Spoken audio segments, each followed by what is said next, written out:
आप सभी का शुक्रिया कि बहुत ही शॉर्ट नोटिस पे आप लोगों को बुलाएं और आप लोग यहाँ आए। आपातकाल हमने देखा नहीं, उस समय बच्चे रहे होंगे, और पुलिस स्टेट भी हमने देखा नहीं, लेकिन केंद्रीय होम मिनिस्टर अमित शाह के इशारों पर जिस तरीके से दिल्ली पुलिस और हमारे कॉलेज के प्रिंसिपल अंजू श्रीवास्तव मुझे प्रताड़ित करने की, मुझे तंग करने की कोशिश कर रही है, इस सिलसिले में मैं कुछ बातें आप लोगों से साझा करना चाहता हूं।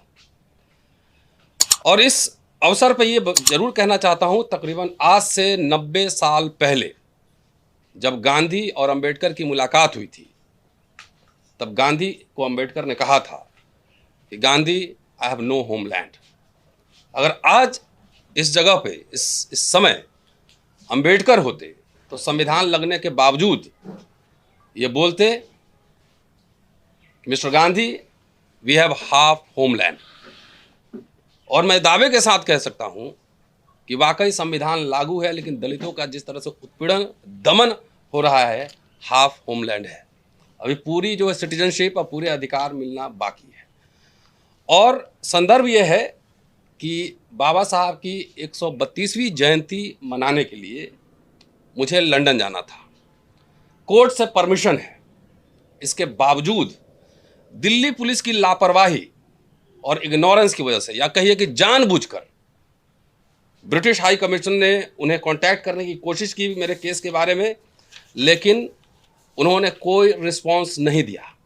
Thanks to British high commission की उन्होंने कम से कम मुझे रीजन बताया कि आपका वीज़ा क्यों रिजेक्ट किया जा रहा है। नॉर्मली कमीशन रीजन नहीं बताते हैं और सिर्फ कहते हैं कि आपका वीज़ा रिजेक्ट किया जा रहा है, वीज़ा नहीं मिलेगा। लेकिन इसमें जो उन्होंने कहा है उस आऊँगा, लेकिन पहले पूरा घटनाक्रम कैसे हुआ वो आपको विस्तार से बताता हूँ। और इस सिलसिले में मैं पहले कह दूँ कि न झुकने वाला हूँ न डरने वाला हूँ। कोर्ट भी जाऊँगा, चीफ जस्टिस ऑफ इंडिया हमारे यूनिवर्सिटी के प्रो चांसलर भी हैं, राष्ट्रपति विजिटर हैं, उन सबको लिखूँगा, ओपन पत्र लिखूँगा कि इस देश में मैं हिंदू कॉलेज में पढ़ाता हूँ और अभी राष्ट्रवाद का समय है। राष्ट्रवादी इतिहासकार पर मैंने 6 किताबें प्रकाशित की हुई, तो राष्ट्रवाद क्या होता है मुझे पता है। इसलिए लिखूंगा कि मेरे साथ जो लगातार कई वर्षों से घटनाक्रम हो रहा है, ये मेरे निजी कोई ज़मीन की लड़ाई नहीं है, कोई संपत्ति की लड़ाई नहीं है, ये घटना नहीं, ये संकेत है कि जो स्पीकिंग माइंड है, बोलने वाले लोग हैं, उनको टॉर्चर करो, तबाह करो, ताकि पूरे समाज को डराया जा सके। ये इनकी मंशा है। और इसी सिलसिले में पिछले साल जो मेरी गिरफ्तारी हुई थी, ये उसका एग्जाम्पल है। मैं आ रहा हूँ उस पर। सबसे पहले बताता हूं और इसमें कैसे यूनिवर्सिटी प्रशासन, कॉलेज प्रशासन कैसे छल कर रहा है, कैसे तंग करने की कोशिश कर रहा है, वो भी विस्तार से आपको बताने वाला हूं। 6 फरवरी को अंबेडकर इंटरनेशनल मिशन से मुझे एक इनविटेशन आता है और वो चिट्ठी जो है ब्रिटिश हाई कमीशन को भी लिखा गया था, जिसमें लिखा गया था कि बाबा साहब के 132वीं जयंती पर लंदन में 14 मई को प्रोग्राम होना है, इसलिए 20 दिन के लिए वो लोग मुझे बुला रहे थे कि इंग्लैंड में कई जगह पे कार्यक्रम वो आयोजित करने वाले थे और डिफरेंट सिटीज़ में जाकर मुझे छात्रों को भी संबोधित करना था, आम लोगों को भी संबोधित करना था। ये इनविटेशन मुझे उस समय मिला। ये किस तारीख को? 6 फरवरी को।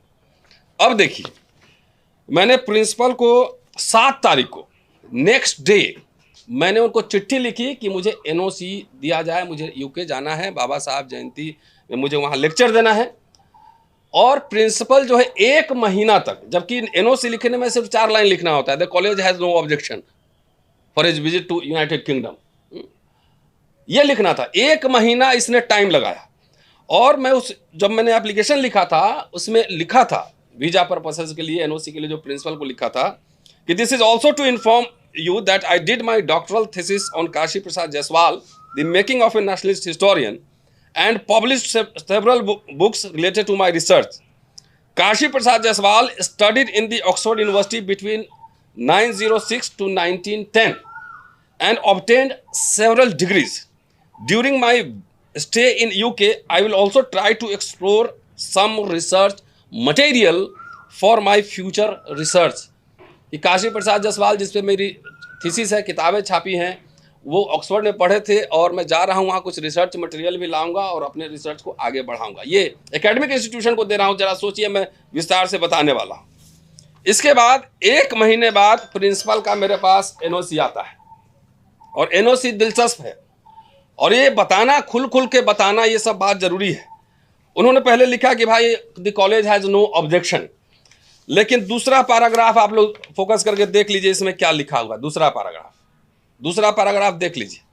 ये 1 पेज का एनओसी मिला है और उसमें जो दूसरा पैराग्राफ है वो इंटरेस्टिंग है।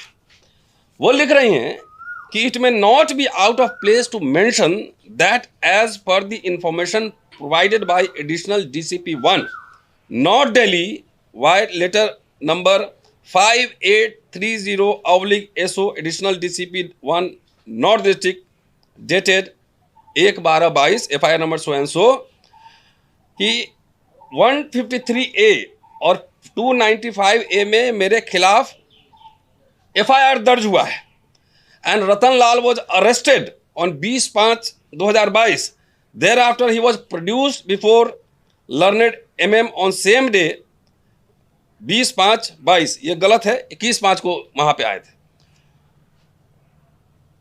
Where he was released on court bail. At present, the said case is pending investigation.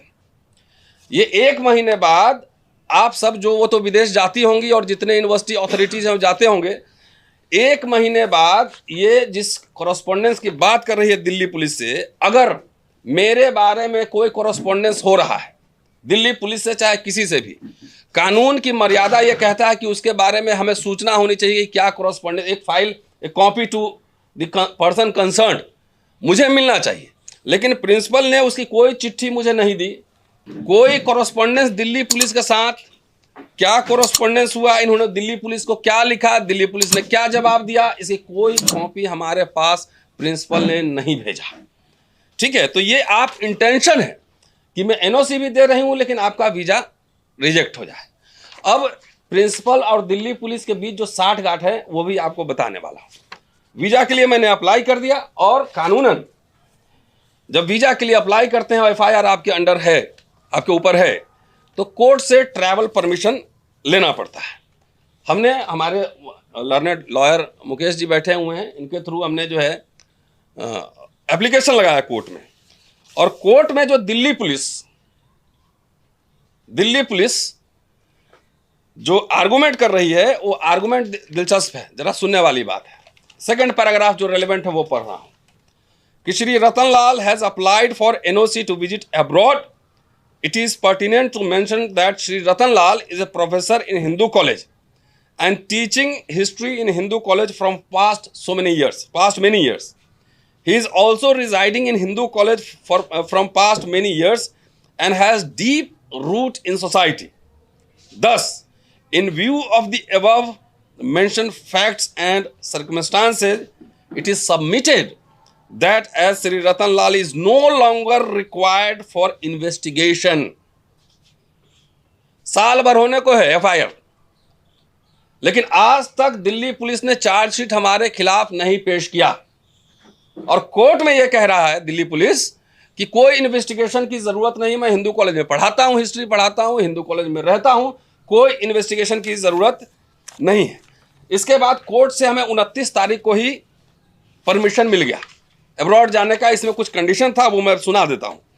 Considering the facts and circumstances of the case and reason mention in the application, the present application is allowed.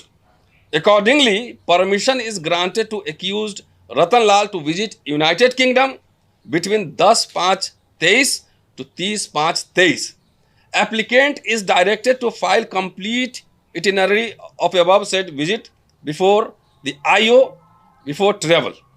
Accused is also directed to inform the IO on his return from UK immediately. Accordingly, the application stand disposed of. मुझे permission court से मिल गया कि मुझे कहाँ कहाँ travel करना है, ये मुझे IO को, जो हमारा IO है केस में, उसको मुझे देना है। तो मुझे जब वीज़ा मिलता तभी ट्रैवल प्लान बनाता, और ये भी था कि लौट के आएंगे तो IO को आप इन्फॉर्म करेंगे। ये कोर्ट से ऑर्डर था। अब देखिए, अब जो मेन बात है, जो खेल है, इसीलिए मैं आरोप लगा रहा हूँ कि अमित शाह होम मिनिस्टर के इशारे पर जितने सोचने समझने वाले दलित समुदाय के लोग हैं या आदिवासी समुदाय के लोग हैं या पिछड़े समुदाय के लोग हैं, उनके ऊपर अथॉरिटीज डिफरेंट तरीके से दबाव डालती है, उनको केस करती है, उसको हर तरीके से प्रताड़ित करती है।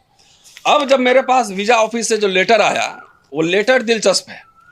उन्होंने जो रेलेवेंट पोर्शन है वो मैं बताता हूँ कि you have stated that you have been arrested in May 2020, 22 होना चाहिए था लेकिन 2020 लिखा हुआ है, under section 153A/295A IPC for online posting and you were released within 24 hours.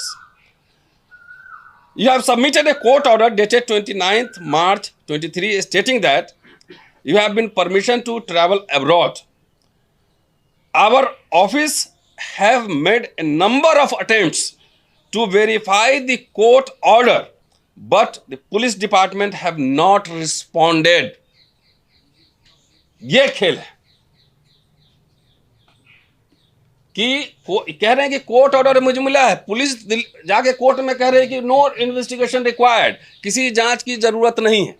और यहाँ पर जब ब्रिटिश हाई कमीशन इनको जो है अप्रोच करती है कि वेरीफाई कीजिए कि इनको ट्रैवल परमिशन है कि नहीं, उसने कोई जवाब ही नहीं दिया। प्रिंसिपल हमारे पुलिस से कोरेस्पोंडेंस का जो है ना पूरा लगाती है उसमें कि भाई ये लिखा हुआ है, कोई जवाब नहीं।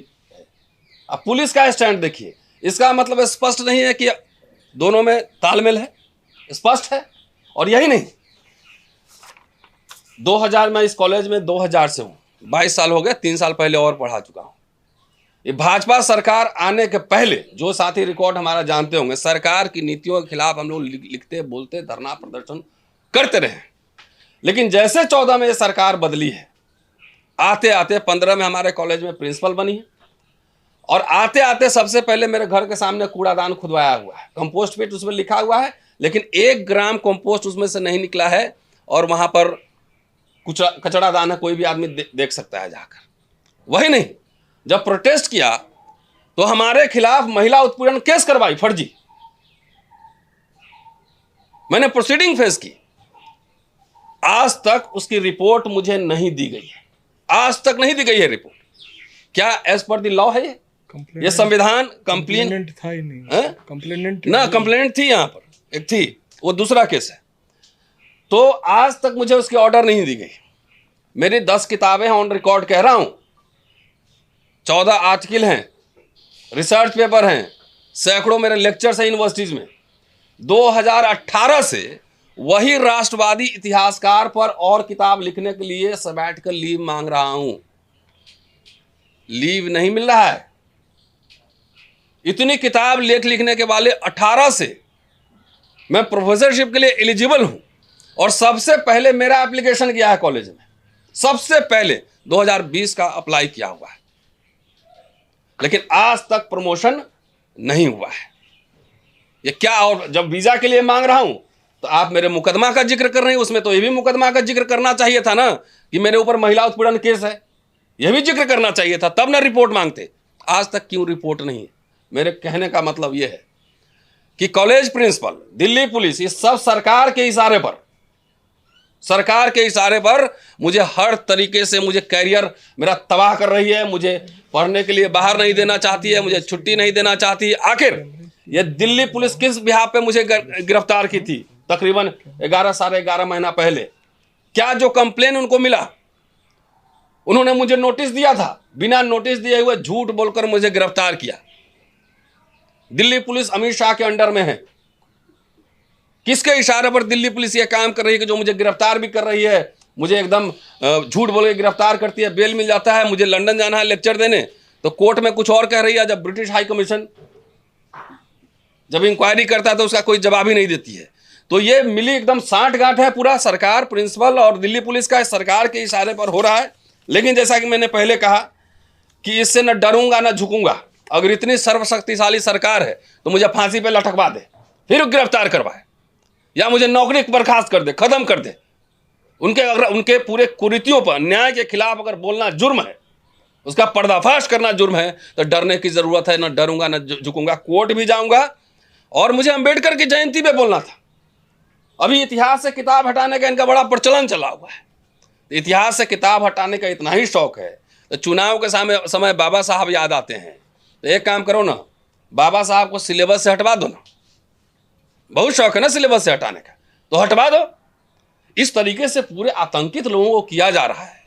मैं तो एक रेप्यूटेड कॉलेज में, एक हिंदू कॉलेज में प्रोफेसर हूं, 25 साल मुझे पढ़ाते हो, और मैं जो बात कह रहा हूं कोई मुझे रिफ्यूट कर दे, अपना अपना किताब आर्टिकल दिखाए कितना काम किया है, मैं भी लेके चलता हूं। लेकिन ये अति हो गई है।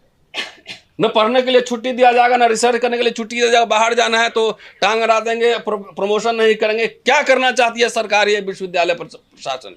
इसलिए चूंकि प्रेसिडेंट ऑफ इंडिया हमारे विजिटर हैं, हम उनको चिट्ठी लिखेंगे, open letter. Chief justice of India वो हमारे प्रो चांसलर हैं, उनको भी चिट्ठी लिखेंगे। इस सरकार को, इस प्रिंसिपल को जो करना है करे, लेकिन प्रोटेस्ट जारी रहेगा। ये अदालत में भी लड़ाई होगी और ये पॉलिटिकली भी लड़ा जाएगा। आप सबका शुक्रिया। हमारे साथ हमारे एडवोकेट मुकेश जी हैं, यहाँ पे धर्मवीर यादव हैं, ये भी एडवोकेट हैं। हमारे दोस्त सूरज जी हैं, सूरज मंडल साहब आप जानते हैं, डॉक्टर सूरज मंडल। मयंक हैं, ये भी लॉयर हैं। तो ये सब सॉलिडारिटी में है। डॉक्टर विकास गुप्ता एक्टिविस्ट हैं, दिल्ली यूनिवर्सिटी में हिस्ट्री के प्रोफेसर हैं, थोड़ा लेट आए हैं, वो पीछे बैठे हुए हैं। ये सब सॉलिडारिटी में हमारे साथ आए हैं। विकास जी अगर थोड़ा ये मिले तो आगे आ जाएंगे। तो अब कुछ कहना चाहें हमारे दोस्त, तो हमारे पहले सूरज जी फिर मुकेश जी। देखिए, ये बीजेपी की स्थापना दिवस थी और प्राइम मिनिस्टर ने बड़े जोर शोर से कहा कि ये सोशल जस्टिस सप्ताह है। जब तक बाबा साहब की जो जयंती है तब तक सोशल जस्टिस सप्ताह मनाया जाएगा। दुर्भाग्यपूर्ण ये है कि डॉक्टर रतन लाल के अगेंस्ट जो केस है वो टारगेटेड था। वो टारगेटेड केस था क्योंकि यहाँ पर इसी विश्वविद्यालय में दौलत राम कॉलेज के प्रिंसिपल के अगेंस्ट चार्जशीट हो चुका है, रजिस्ट्रार के अगेंस्ट एससी उत्पीड़न केस में, और उन पर कोई कार्रवाई नहीं। लेकिन डॉक्टर रतन लाल जी को रातों रात गिरफ्तार किया जाता है। जब 3000 लोग वहाँ पर आते हैं तो उसके बाद इनको जो बेल दिया गया है, उस ऑर्डर को कृपया आप लोग पढ़ें। उसमें बहुत ही विस्तार से कहा गया है कि किस तरह से ये अन्यायपूर्ण है। दूसरी बात मैं बहुत स्पष्ट कहना चाहता हूँ, डॉक्टर रतन लाल ने कहा कि हम चिट्ठी लिखेंगे। मैं अपनी ओर से कहता हूं कि हम prime minister of United kingdom को भी अपील करेंगे, क्योंकि एक बार कैम्ब्रिज में राहुल गांधी गए और इस देश की सच्चाई का बयान किया तो इनकी हड़कंप मच गई। उन्हें डर है शायद कि डॉक्टर रतन लाल एक दलित समुदाय से होने के कारण दलितों की उत्पीड़न और दलितों की दुर्दशा के बारे में कहीं नहीं कह दे, तो उस डर से इनके इस वीज़ा को कैंसिल करने का एक षड्यंत्र रचा गया है। हम अपील करेंगे यूनाइटेड किंगडम के प्रधानमंत्री को भी कि इस तरह की अगर बात है तो अपनी ओर से वो वीज़ा देने का प्रयास करे, जिससे डॉक्टर रतन लाल जाके बाबा साहब की जयंती में वहाँ पर शामिल हो सके, और जो इनकी जो एकेडमिक वर्क है उसके लिए भी ये कम से कम जा सके। तो मैं ये बताना चाहूँगा कि जो प्रमोशंस इनके रुके हैं सिर्फ इनके नहीं, टारगेटेड है SC ST OBC। मेरी भी प्रमोशन रोकी गई है 20 साल से, और इसी तरह यहाँ पर डॉक्टर रितु सिंह थे, उनको नौकरी से निकाला गया है। इस तरह की बातें हो रही हैं। मैं एडवोकेट साहब से निवेदन करूंगा कि वो कहना चाहते हैं तो क्या। इसमें जो सबसे पर्टिनेंट पॉइंट है जो मेंशन करना चाहूंगा, इसमें लिखा है कि as we are unable to verify your permission to travel, I am not satisfied that your reason for visiting the UK are as stated. इसमें जो परमिशन कोर्ट से मिली है ये पुलिस वेरीफाई नहीं कर पाई। तो अभी जैसा डॉक्टर साहब बता रहे थे कि कैम्ब्रिज में गए राहुल गांधी और वहां पे कुछ बोल दिया तो इन लोगों ने पूरा संसद चलने नहीं दिया, पूरा एक सत्र बर्बाद कर दिया, बोला कि माफी मांगो माफी मांगो। तो 100 करोड़ से ज्यादा हिंदुस्तानी हिंदुस्तान की इफिशियंसी को स्टैब्लिश करने के लिए दिनों रात काम कर रहा है। तो ये जो इनएफिशिएंसी जाएगी एक फॉरेन इंस्टीट्यूशन में कि मल्टीपल इंटीमेशन के बाद भी कोई वेरिफिकेशन नहीं हो पाया वहां से कि कोर्ट ऑर्डर्स हैं कि नहीं है, तो इसके लिए माफी कौन मांगेगा? और हम सब जानते हैं कि दिल्ली पुलिस किसके अंडर है, तो क्या माफी मांगेंगे सदन में या पूरे देश से? उसके बाद एक और भी बहुत वैलिड पॉइंट है कि क्यों विजिट ये क्यों थी, ये प्रपोज विजिट क्यों थी? ये प्रपोज विजिट थी, हम सब जानते हैं कि डॉक्टर रतन लाल इस देश में एक अथॉरिटी अम्बेडकर के ऊपर, तो अम्बेडकर के विचारों के बारे में पूरी दुनिया को पता चलता, जो उनके बारे में जानते हैं वो बताते जाके वहां पे। तो हम देखते हैं अम्बेडकर जयंती पे या और सब मौकों पे सब फूल माला तो चढ़ाते हैं, अप्रोप्रिएशन करते हैं भगत सिंह का, अम्बेडकर का, लेकिन बहुत बड़ी रिजर्वेशन है यहाँ पे कि उनके विचारों को लोग नहीं जाने। तो इस पे ध्यान देने की जरूरत है कि फूल चढ़ा रहे हैं या सही में अम्बेडकर के बारे में बता रहे हैं, ये एक बहुत बड़ा खतरा है। जो तीसरी इंपॉर्टेंट पॉइंट है कि ऑपोजिशन के साथ सरकारें लड़ती रही हमेशा, लेकिन सिविल सोसाइटी को हमेशा ये एज मिला है कि फ्रीडम ऑफ स्पीच और एक्सप्रेशन उसका प्रोटेक्टेड रहा है। वो जो बेल ऑर्डर वो भी स्पीकिंग ऑर्डर है, उसमें साफ साफ बोला गया है कि आर्टिकल 19 का वायलेशन है ये केस जो FIR हुई है उसमें। तो आप ये देखिए कि अगर सिविल सोसाइटी को भी ऑपोजिशन की तरह टारगेट किया जाएगा तो फिर लोकल स्टैंडिंग कौन क्लियर करेगा कि सोसाइटी में सरकार सही है, ऑपोजिशन सही है। तो ये सिविल सोसाइटी पे डायरेक्ट हमला है, तो ये राजनीति नहीं हो रही है, राजनीति को खत्म करने की एक साजिश हो रही है। बस इतना ही कहना है मुझे, और बाकी सर आगे बताएंगे प्लीज सर। हाँ, रमीर कुछ कहेंगे आप?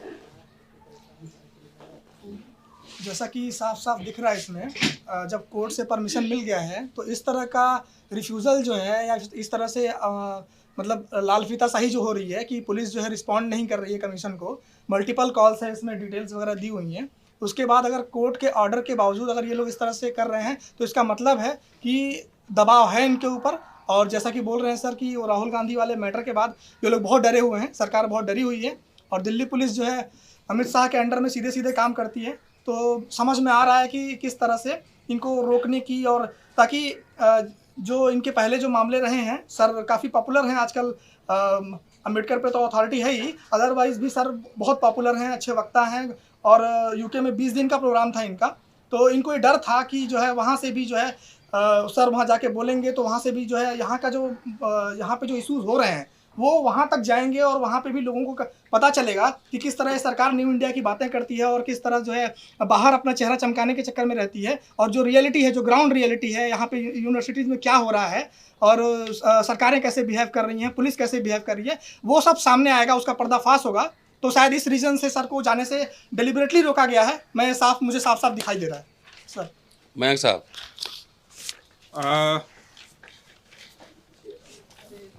ये पूरा केस ही शुरुआत से मैनिफेस्टेड आर्बिट्रेरीनेस का एक केस बनता है।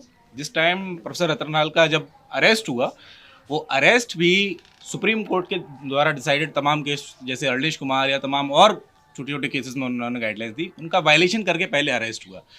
तो दिल्ली पुलिस न सिर्फ डॉक्टर रतनलाल को टारगेट कर रही है, बल्कि ये जुडिशरी को भी डिमीन करने का काम कर रही है, उसको भी एक तरह से अवमानना की कैटेगरी में आना चाहिए। एक स्पीकिंग ऑर्डर आया है, जुडिशियल ऑर्डर आया, जुडिशियल ऑर्डर से ज़्यादा जुडिशियल ऑर्डर का प्रिजम्पशन इतना हाई होता है कि उसके लिए आपको कोई प्रूफ देने की ज़रूरत नहीं है। जुडिशियल ऑर्डर अपने आप में एक अथॉरिटी होती है। जुडिशियल ऑर्डर को अगर रिकग्नाइज नहीं कर रही है, जो एम्बेसी थी या हाई कमीशन था, उसका जितना काम था वो उसे कर सकते हैं। उन्होंने बोला है कि we have made number of attempts का मतलब है कि उन्होंने एक से ज़्यादा बार कोशिश की होगी। और इतना एम्बेसी की तरफ से अगर कोई भी करस्पॉन्डेंस होता है, उसको कोई भी डिपार्टमेंट होगा, कोई भी महकमा होगा, उसको बहुत ही सीरियसली लिया जाता है, फर्स्ट प्रायोरिटी पे लिया जाता है। अगर उस पर नहीं किया जाता है तो ये साफ साफ केस दिख रहा है, ये डेलिब्रेटेडली टारगेटिंग है। और इस तरह की टारगेटिंग हम लोग, अगर प्रोफेसर साहब तैयार रहेंगे तो इसको कोर्ट में भी चैलेंज करेंगे और हर तरह के फोरम पे करेंगे।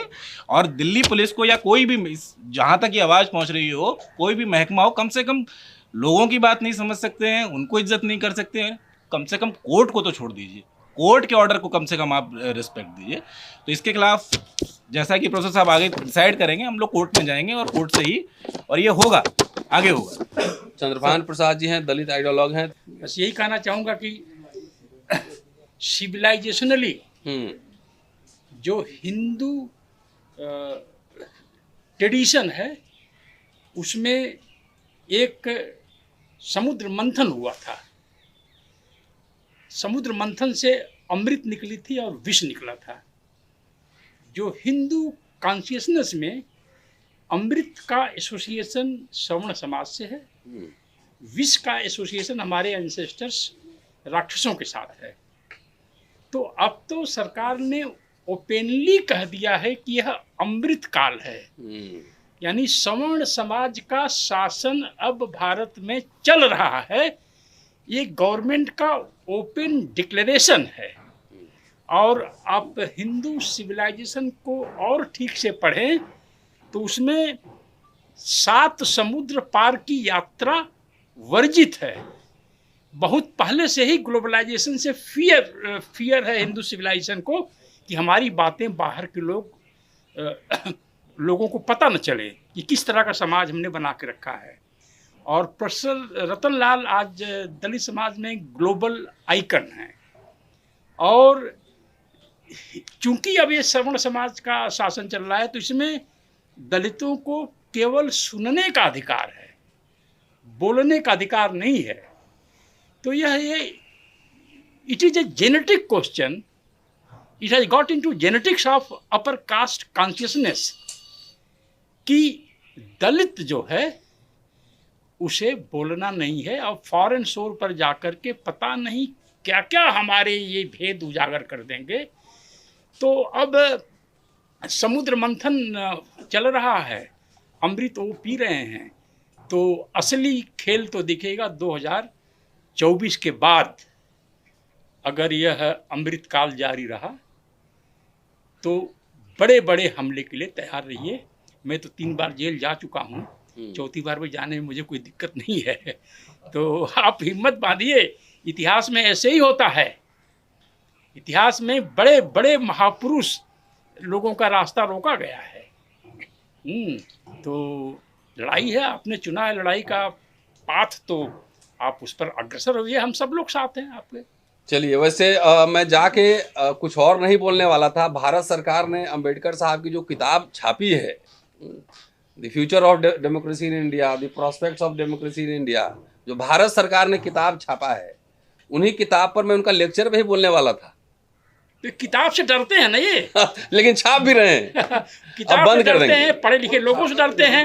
डॉक्टर विकास गुप्ता हैं, दिल्ली यूनिवर्सिटी में प्रोफेसर हैं काउंसिल और एकेडमिक काउंसिल मेंबर हैं दिल्ली यूनिवर्सिटी में, और हमारे सॉलिडारिटी में आज आए हैं। जी विकास। पहली बात तो ये है, आप सब लोग ये समझ लीजिए और समझा दीजिए, ये प्रपोज विजिट नहीं है, ये इनवाइटेड विजिट है। ये तो बल्कि मतलब बाबा साहिब की 100th एनिवर्सरी को सेलिब्रेट करने का एक ऐसी चीज़ है जिसको इस कॉलेज को और हमारी सरकार को, इस कॉलेज को ख़ास तौर से नेक में भुनाना चाहिए। एक प्रेस्टिजियस काम हो रहा है और करेंगे भी। अगर आप चले गए तो आपका नेक का जब रिपोर्ट बनेगा सारे ना, किताब सब आर्टिकल वो अपने डालती है। मैं दूसरी बात कहना चाह रहा हूँ दरअसल, कि जो एकेडमिशियंस हैं हमारे साथ एक बड़ा भारी एक डिलेमा है। हम लोगों की राइटिंग से ही हमारी डिपार्टमेंट्स को, कॉलेजेस को ग्रांट मिलती है, और उन्हीं राइटिंग्स को जब हम करना चाहते हैं तो एडमिनिस्ट्रेशन ऐसे बिहेव करता है जैसे कि हम कोई अपना पर्सनल काम करने जा रहे हैं। मतलब हम यूनिवर्सिटी का काम करते हैं और उसको वो पर्सनल काम मानते हैं। तीसरी बात ये है कि इतना अमृतकाल, राष्ट्रवाद, सबकी बात करने वाली सरकार और उनके तमाम जो हैंड्स हैं, पुलिस है, वो ये क्यों नहीं समझ पाती कि अगर अंबेडकर के ऊपर विदेशों में, ख़ासतौर से इंग्लैंड में चर्चा होती है तो वो केवल यहाँ की राजनीति के बारे में नहीं होती, नहीं, वो इंटरनेशनल जो डिस्कोर्स है पॉलिटिक्स में, उसमें जैसे अमर्त्य सेन ने अपनी जगह बनाई, तमाम लोगों ने बनाई, उसमें अंबेडकर को एक जगह दिलाने का काम है। एक इंडियन आइकन को, जैसे गांधी को मिली, एक इंडियन इंटरवेंशन को इंटरनेशनल स्पेस दिलाने में मदद करता है। इसके बिना क्या हमारी एकेडमिक ग्रोथ होगी? चौथी बात यह है कि अगर कोई इंटेलेक्चुअल बाहर जाके अपनी बात कहता है तो ये भी तो एक ऐसी चीज़ है जो राष्ट्रवाद का हिस्सा है ना। आप उसको फैसिलिटेट नहीं करना चाहते, क्यों नहीं करना चाहते? यहाँ पे मेरा मुख्य पॉइंट है, वो ये है कि क्योंकि ये पहले ही खासतौर से हिंदी के, यूपी से छपने वाले तमाम हिंदी के अखबारों में आया है, कुछ कुछ अंग्रेज़ी में आया है, सबको मालूम है कि कुछ विद्वान लोग हैं, कोट एंड कोट, जो एक नया संविधान बना रहे हैं और उस नए संविधान को एक महासभा में पहले 1/3 लाया जाएगा और फिर पूरा लाया जाएगा। वो कवायद 2024 तक पूरी की जानी है। तो अगर वो काम करना है तो फिर संविधान की इम्पोर्टेंस को कम करना बहुत ज़रूरी है। कैसे ये बर्दाश्त करे सरकार कि रतनलाल जी जैसा एक्सपर्ट है उस दौर में, और अम्बेडकर साहब के जो अनुभव रहे संविधान बनाने के बाद, उसको पब्लिकली उजागर करें, संविधान की इम्पोर्टेंस बताएं। और इन बदली हुई परिस्थितियों में आज जब 75 ईयर्स के बाद वो और ज़्यादा इम्पोर्टेंट लगता है। क्यों? क्योंकि उस संविधान के डायरेक्टिव प्रिंसिपल्स में, जो कि डायरेक्टिव प्रिंसिपल्स किसके हैं? वो स्टेट पॉलिसी के डायरेक्टिव प्रिंसिपल्स हैं। स्टेट और उसके द्वारा बनाई जाने वाली पॉलिसीज़ जब खुद उस संविधान को लगातार वायलेट कर रही हैं, उसको तो उजागर करेंगे ना। वो पार्टी पॉलिटिक्स नहीं है, वो आपका एकेडमिक काम है, आप देश में भी करें विदेश में भी करें। तो ये सरकारें ऐसे कामों को रोकेंगी, वरना अगर वो सच में ऐसा नहीं करना चाहती तो फिर उनको सुओ मोटो ये करना चाहिए कि भाई ठीक है, हमसे देरी हो गई, अब हम ब्रिटिश हाई कमीशन को लिख रहे हैं और आपको वीज़ा दिलवाने में अब हमारी अपनी भूमिका होगी। देखते हैं वो होता है नहीं होता है, मुझे वैसा कुछ होता हुआ नज़र नहीं आता नहीं है। आपको लड़ना ही पड़ेगा।